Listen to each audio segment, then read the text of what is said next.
So I have come down to the beach, and to start my day I'm going to go for a rerun up and down the beach. The beach isn't too long, so it'll be a few turnarounds, come back. Running barefoot on the sand feels really nice, as long as it's not too sharp. There's nothing sharp in the sand. Sometimes there are, shells and rocks and stones and stuff. This tide's quite far up, so there's a few sandbars, and you can see like some of the plants that cover the rocks and stuff. So it doesn't always look Instagram, like friendly or perfect, but like that's the reality of beach. A beach it's always got plants. Well, a healthy beach should generally have plants growing in the water. Anyway, so I'm going to go for a jog, like I said, and I'll fill you in on what we're going to do today as that comes up. It was raining a little bit before, and now it's stopped, and yeah, it should be a good day. It's probably going to be pretty chill, and looking forward to it. The internet has been a bit painful, should I say. It makes it quite hard when you're trying to organise future travels, when the internet is not working very well. And like, I understand Philippines internet's pretty bad, but also when the internet on your phone doesn't work as well, because you can't use that as a backup, and can make a 5-minute task turn into like an hour task. I missed out on some accommodation last night that I was going to book, because while the internet was loading, it took about 20 minutes to load, someone had booked that accommodation during that time when I was trying to book it for the exact same date. So I was a bit gutted, but that's alright. We just decided to go with the second best option. And so today's our last day in Moalboal Beach, and then the following day we're going to be making our way up to Matcan, or Cebu City, to the airport there, so that then we can fly to our next island. And I will take you along with me for that, so I can tell you how much things cost, like the transport and all of that jazz.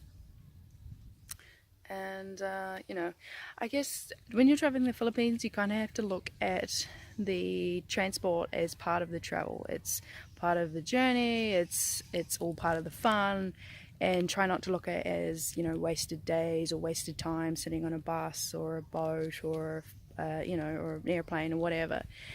Obviously if you're flying everywhere, it's going to be very quick. It's going to be reasonably expensive if you want to fly to some islands.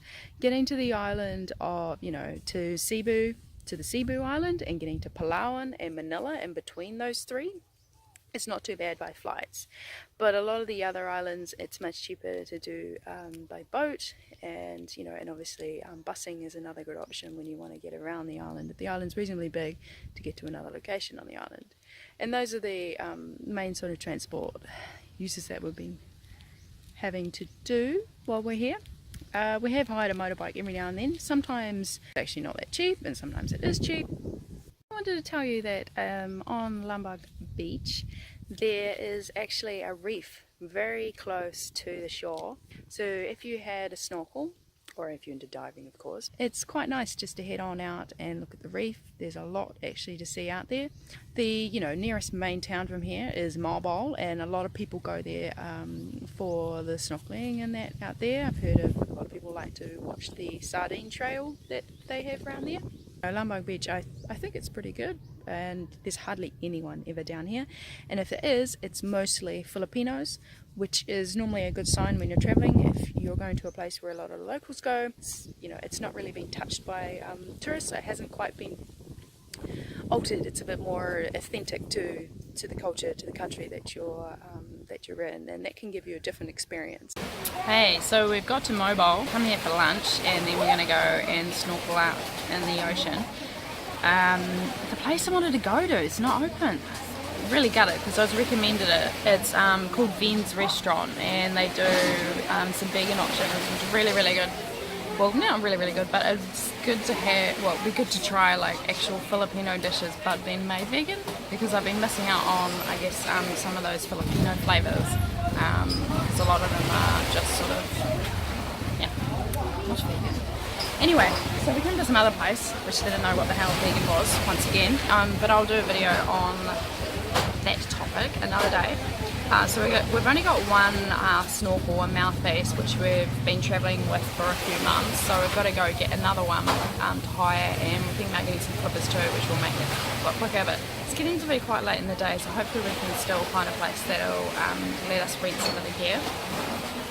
And so this is out where the sardine route is, should I say. So we're hoping to see maybe some sardines, maybe we'll see some other cool things as well, which would be really nice. And I've heard the best way probably to experience it is if you had like a proper scuba diving kit. So we've just hired some equipment, and the fins are 150 each. And the mask is 100. I have been told you can get a better price than that.